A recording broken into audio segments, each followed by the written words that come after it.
in the end, Les ne passeront pas, not they don't Verdun. They shall not pass, we shall keep Verdun. My in promise the à end, Brusilov me. We shall break through with Brusilov. in the end, We shall have an offensive at the Somme. in the Before the world grew mad, the Somme was a perceived stream of Picardy, flowing gently through the broad and winding valleys northward of the English Channel. It watered a country of simple beauty. Then came the pestilence. A planned attack to relieve pressure on the French, and the Russians already helped in the east with the Brusilov offensive. The Somme would be the bloodiest day in British history. When war was declared on the 4th of August, Kitchener asked all men from all walks of life to sign up to help in the war effort. More than 1 million men volunteered. Everyone wanted to be part of the war that would be over by Christmas. In the first few months of the war, 52,000 miners answered the call, despite that the industry was a reserve occupation which exempted them from military service. They were tough young men, part of the British labouring class. They were noose and were ready for hardship. All men from all walks of life joined up, from labourers to the middle class and even dukes.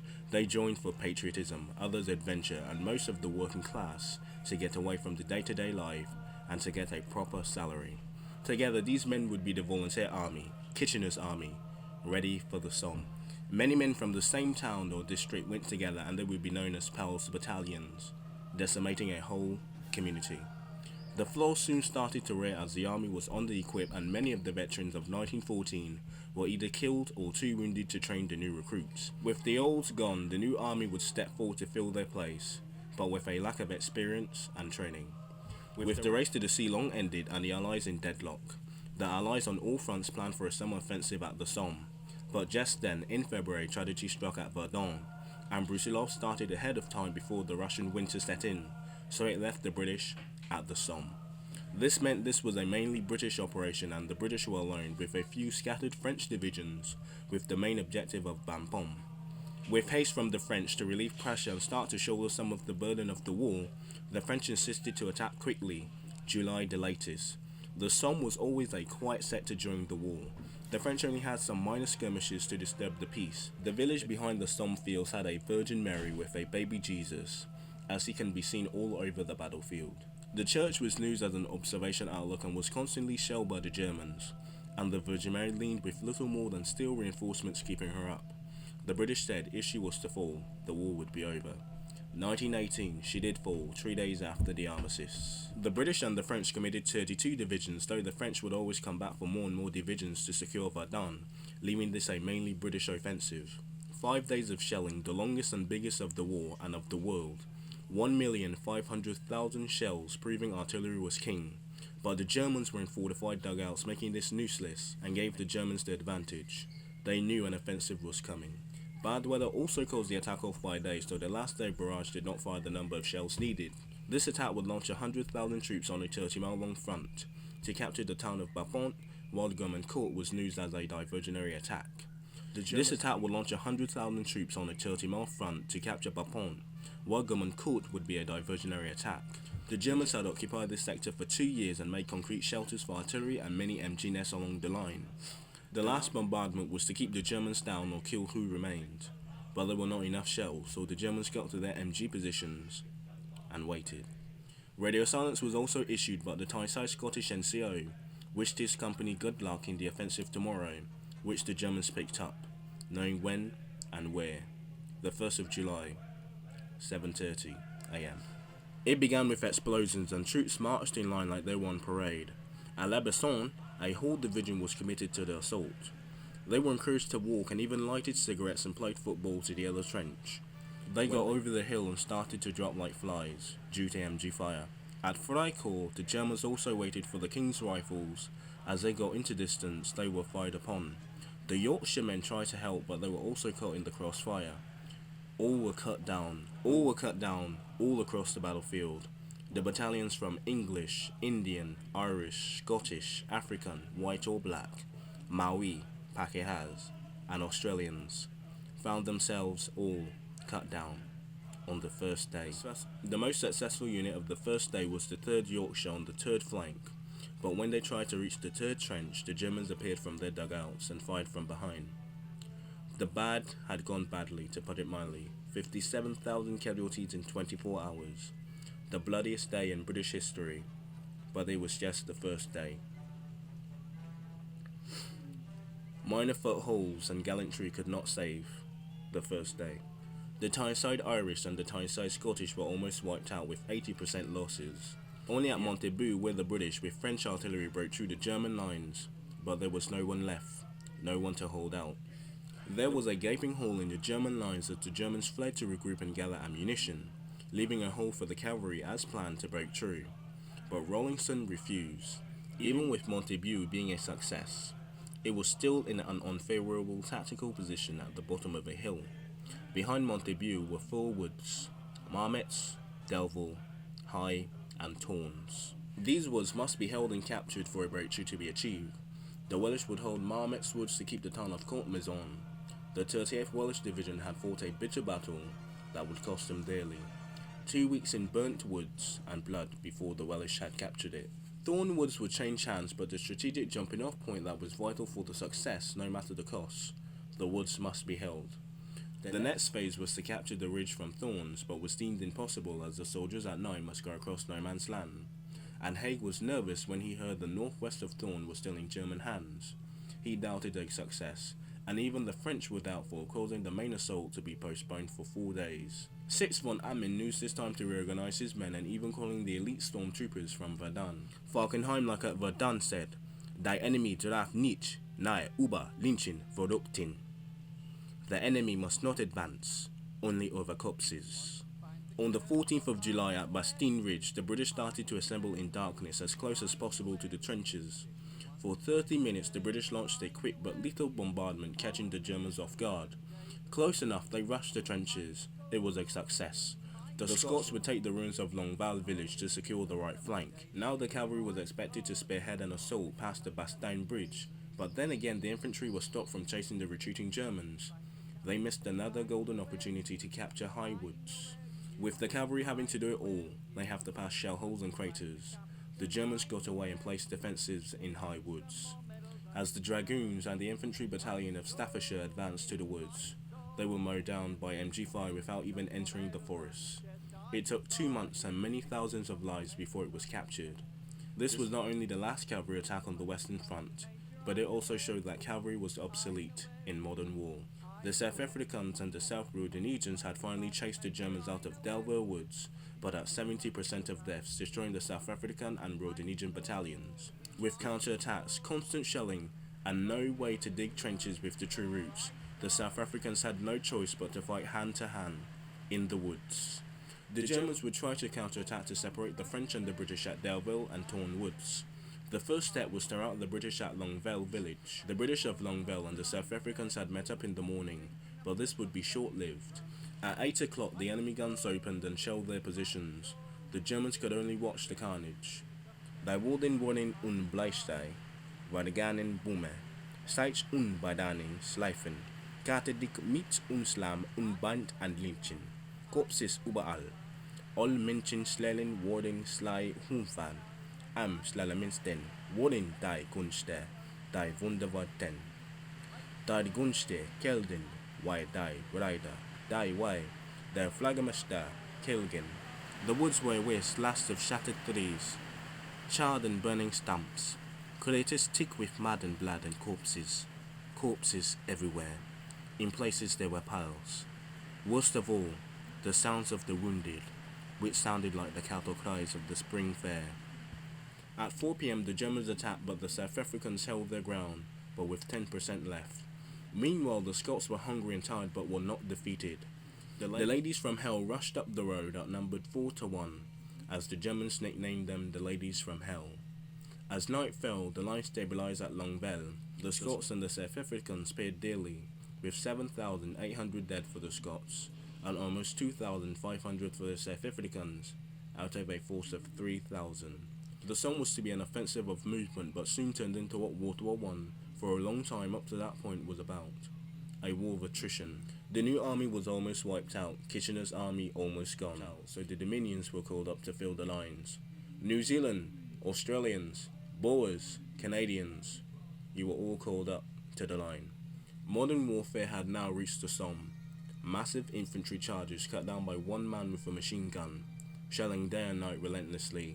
Even the accurate fire and grenades could destroy the enemy's morale and troop numbers. This was the British Verdun.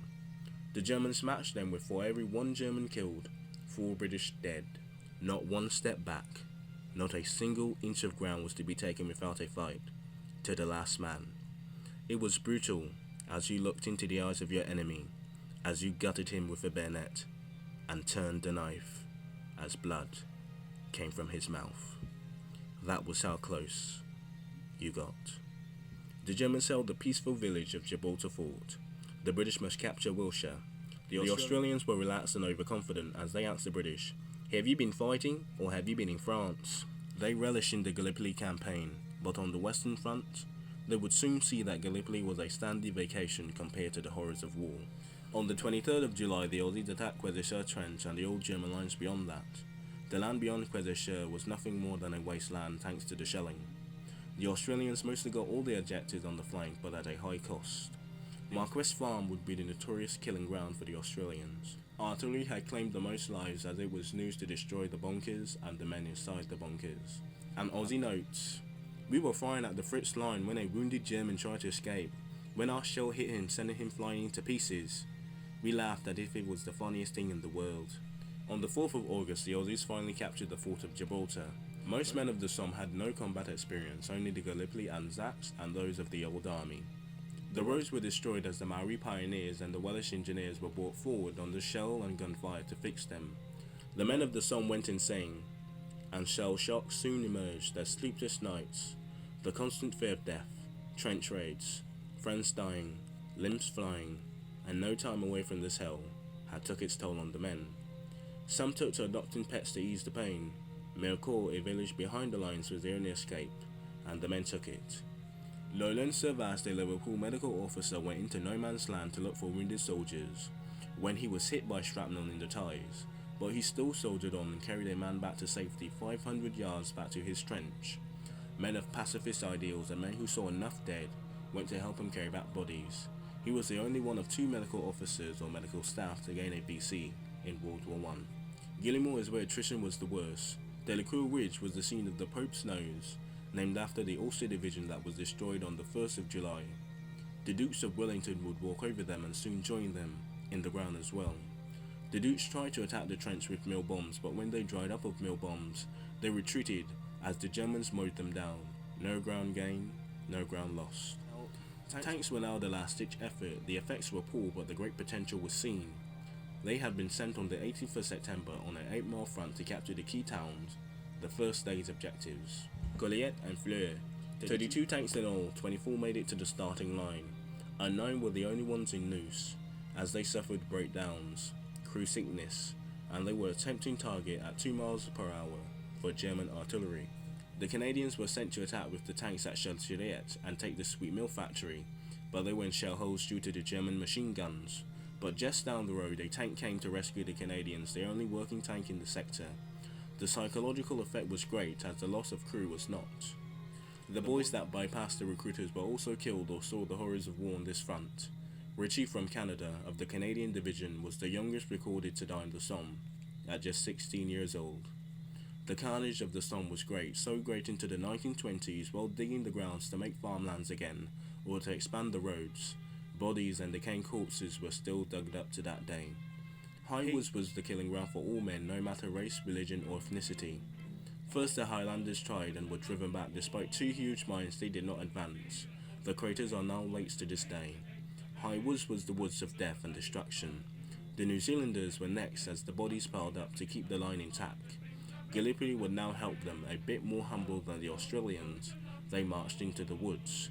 They were on the switch line between High Woods and Derville Woods, the most courageous and bitter fighters of the battlefield. The New Zealanders would also be the first nation to see the tanks after the tank crews, of course. The only real tank success, it made the Germans scramble for the lines, and those who stayed were instantly killed. The elite British troops of the old army came into the attack. One of their members was the Prime Minister's son, Raymond Asquith. No matter Prime Minister's son, no matter chimney sweepers, everyone died equally. The fight would soon come to an end as the Allied captured the town of Morvel. All they had to do now was capture Ginchy, but they had to capture Bapaume as well, that was still out of reach. but was closer than ever. The Germans were getting low in morale, and the fight at Verdun wasn't going as well, as troops had to be alternated between the killing grounds of Verdun and the Somme. The rains of autumn were here, and it turned the battlefield into a battle that would soon come, Passchendaele, and the British were urged to capture the objectives before winter, but the rain and later the snow jammed the rifles with mud, and frostbite and warm climate troops suffered the battle as well. The final attack at Acre Valley, where the Marine Division had to gap a 5-mile gap, as 2 reserve divisions were committed. These weren't the deep blue seas, but these were the seas of blood and mud. The Acre Valley flooded with shelling, and the Marines stormed the valley. All of the battalion was wiped out, adding to the sea of blood. The Y Ravine fell before the last Battle of the Somme was over. With winter, the Battle of the Somme was over. 4 months to capture one objective. It was a black day for the British Army, and the worst day in British military history. 7 miles in exchange for 1 million men on both sides, 500,000 each. Those who survived were worn out, and Ludendorff ended Verdun. The main goal to relieve pressure on Verdun was met, but many men paid the price for it, and with no end in sight, there were to be more Sommes to come.